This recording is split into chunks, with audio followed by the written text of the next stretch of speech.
Hello students, let us start our discussion about projectile motion. Projectile motion. So first we want to know what is projectile. Projectile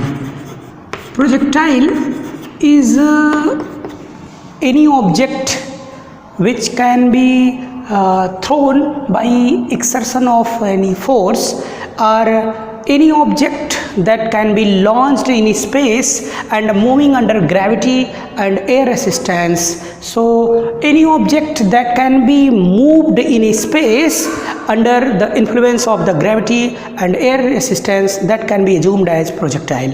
So for example, if you take the bullet fired from the gun, can also be considered as a projectile, and a stone thrown by yourself in space is also considered as a projectile. So in this topic we have to discuss the basic concept related to the projectile, that is what is the equation of the projectile and the equation of the path acquired by the projectile and trajectory, and also the acceleration and velocity at different positions acting on the projectile. So if we assume that any object that can be thrown from a point with initial speed u making an angle theta from horizontal, then this projectile must be make a motion under gravitational acceleration, and we can see that there is no acceleration acting along horizontal direction. The projectile during its motion always move under the influence of the gravitational acceleration, if we omit the air resistance at here.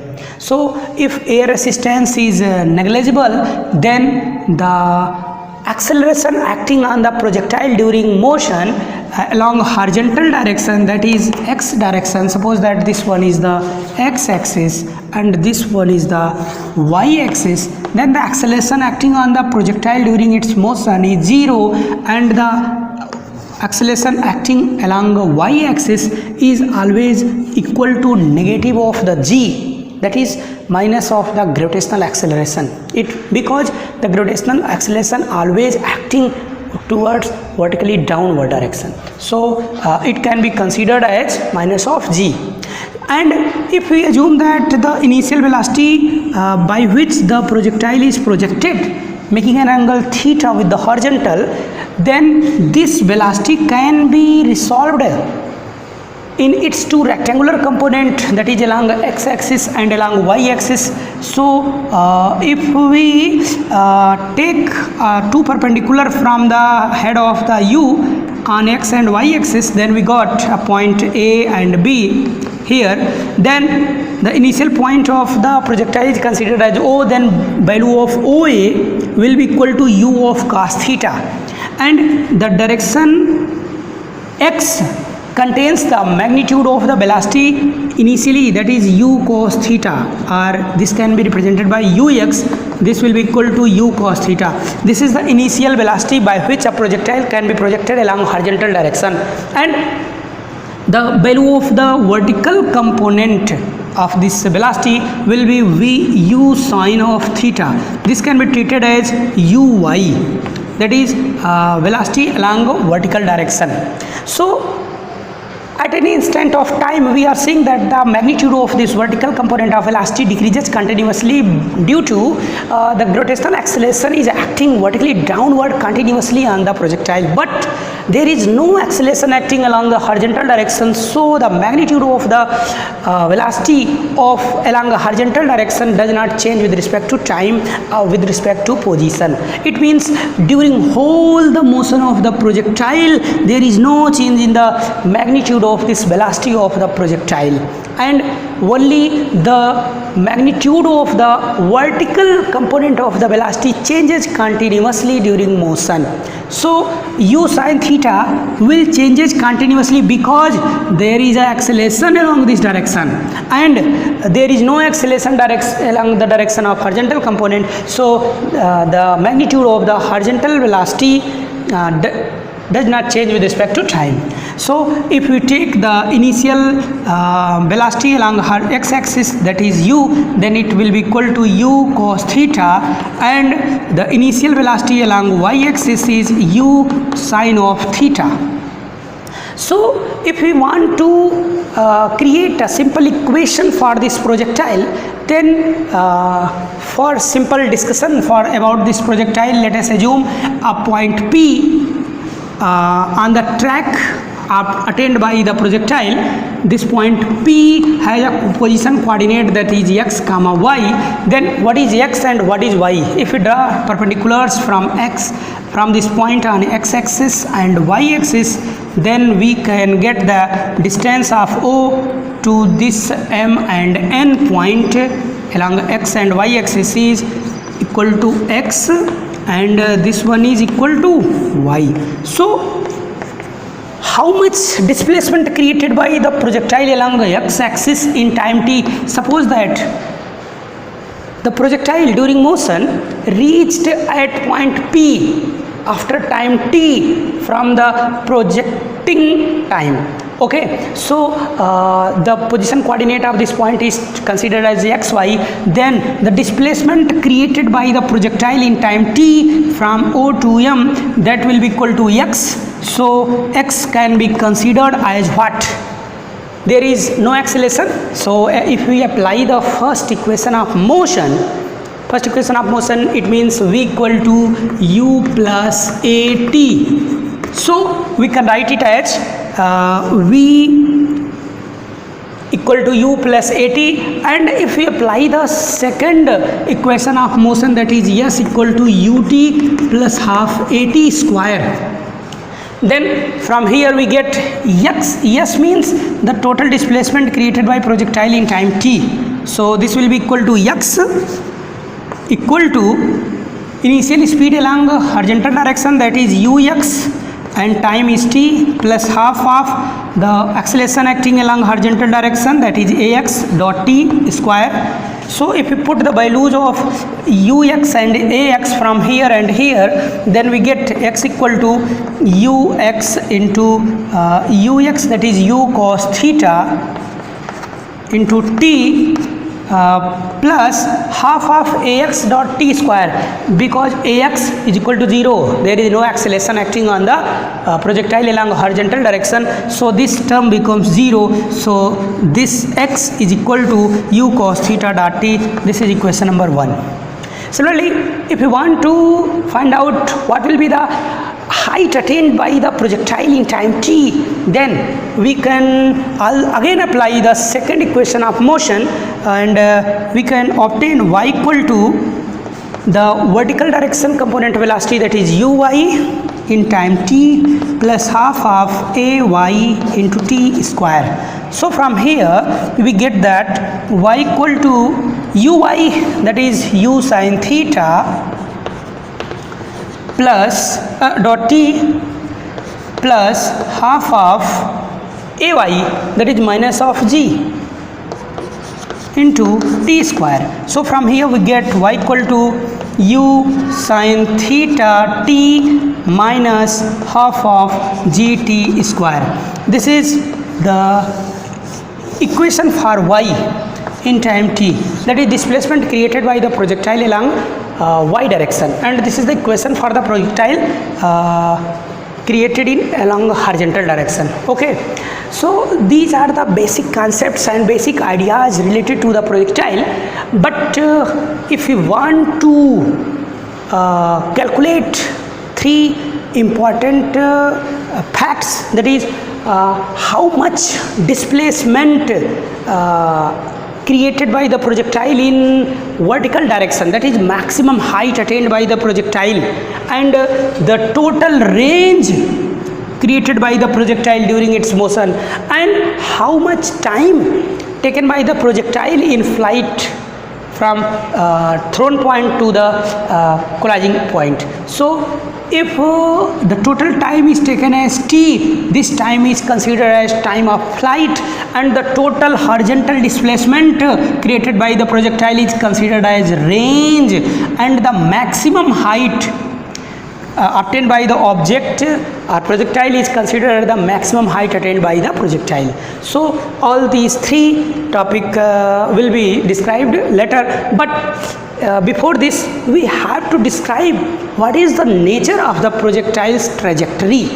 So let us start our discussion, because we know that we have two different equations. One is x equal to u cos theta dot t, and from here second y equal to u sin theta dot t minus 1 by 2 gt square.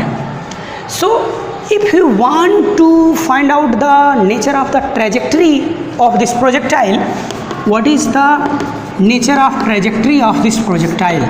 So we have to eliminate t from these two equations. Then there is an equation obtained us in the form of x and y. So this equation provides the nature of the trajectory. So let us start. If we eliminate t from these equations, then we can obtain what will be the value of t from first equation, that is t equal to x by u cos theta. X by u cos theta. So if we put the value of t from here in second equation, then we get what? Y equal to u sin theta dot t, that is x by u cos theta minus half of g into t square. It means x by u cos theta whole square. Okay, if we solve it, then we get u and u will cancel. Sin theta by cos theta, that is tan theta. So tan theta dot x minus half of g dot x square divided by u square cos square theta. So this can be written as tan theta dot x plus minus g divided by u square cos square theta dot x square. In this equation we are seeing that what?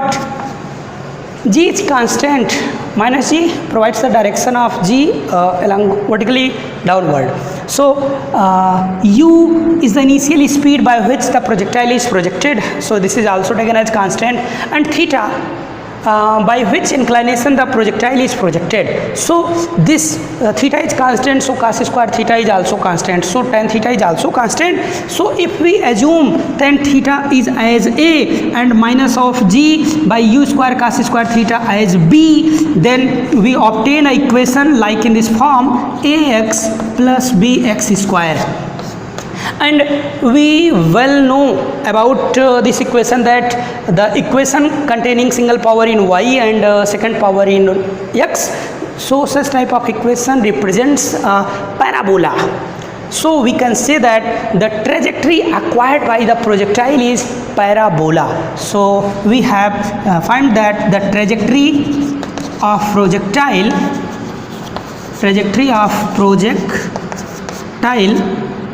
is parabola. Okay, this is the concept about the trajectory of the parabola, okay, of the projectile. So now let us come to describe the total height attained by the projectile, total range created by the projectile, and the total time of flight of the projectile. So let us discuss our next topic, that is range, time of flight, and maximum height attained by the projectile. So suppose that this is the throwing point and this one is the projectile's trajectory, and initial speed of the projectile is u and this is the angle theta. If suppose that this point is the highest point, okay, P, then at this point the vertical component of the velocity, that is Vy. Suppose that the projectile takes t time to reach at its maximum height, then this t can be treated as half of the total time, because if we assume the total time of the flight of projectile by capital T, then half of its time must be attained by the particle to reach at its maximum height, so this will be treated as T by 2.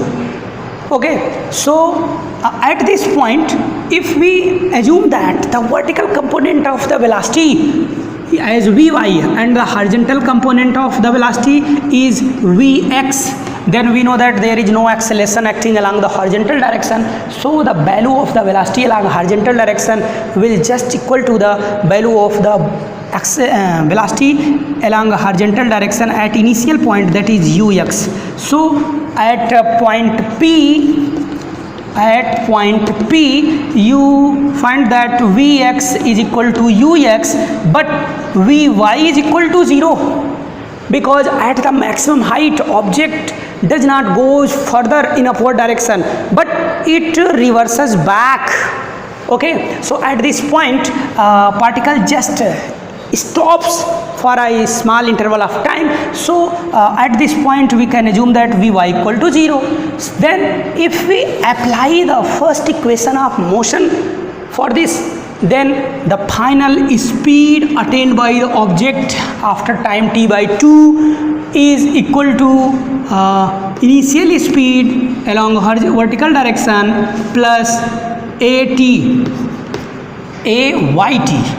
Okay, so at this point P, at maximum height,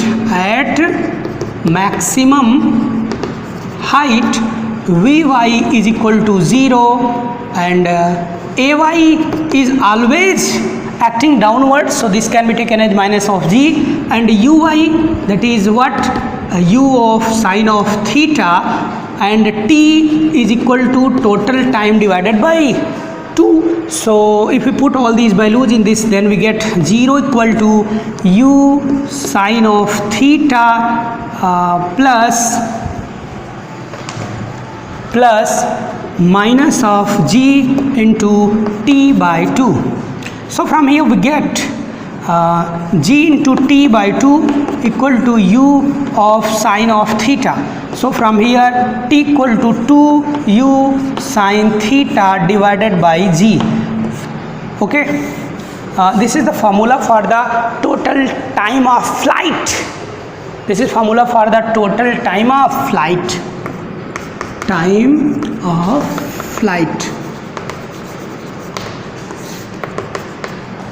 This is the equation for the total time of flight by the particle, because if the particle or projectile takes capital T time to reach from the throwing point to the end point on the horizontal level, then T is equal to twice of the u sine theta divided by g. Okay, if we want to the total height attained by the particle, then we have to apply the second equation of motion, that is if we apply the maximum height,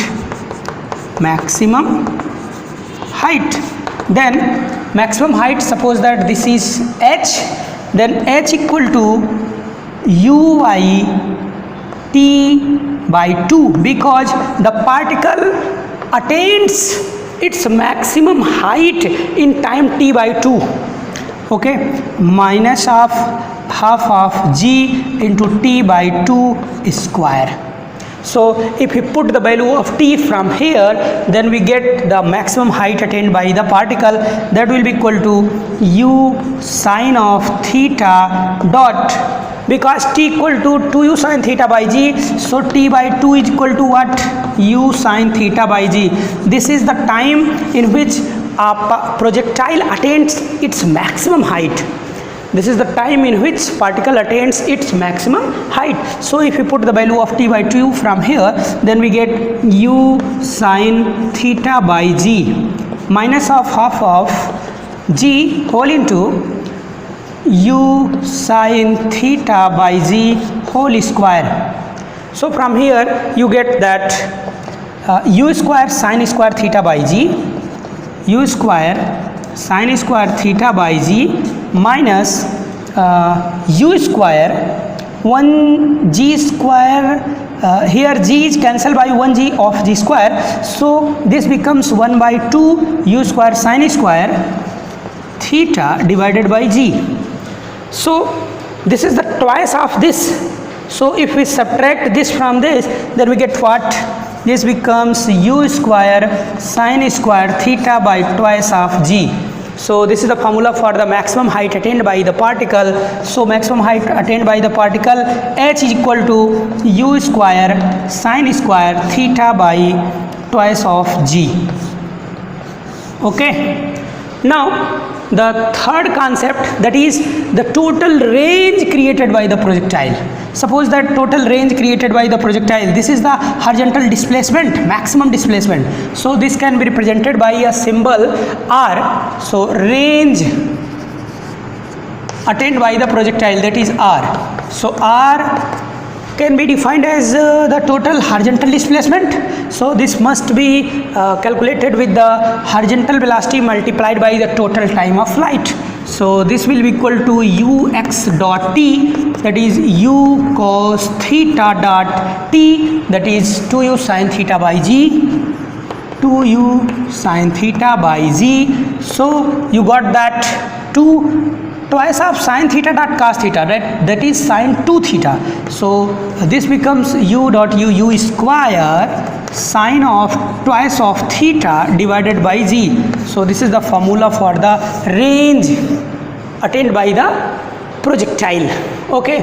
So if we take some different special cases, such as if we take theta equal to 45 degree, then we got this becomes sine of twice of theta, this becomes 1. Sin 2 theta, that is sin 90, that is 1. So the range attained by the projectile must be maximum. So if we want to attain a maximum range by a projectile, then we have to throw that projectile with at a 45 degree from the horizontal.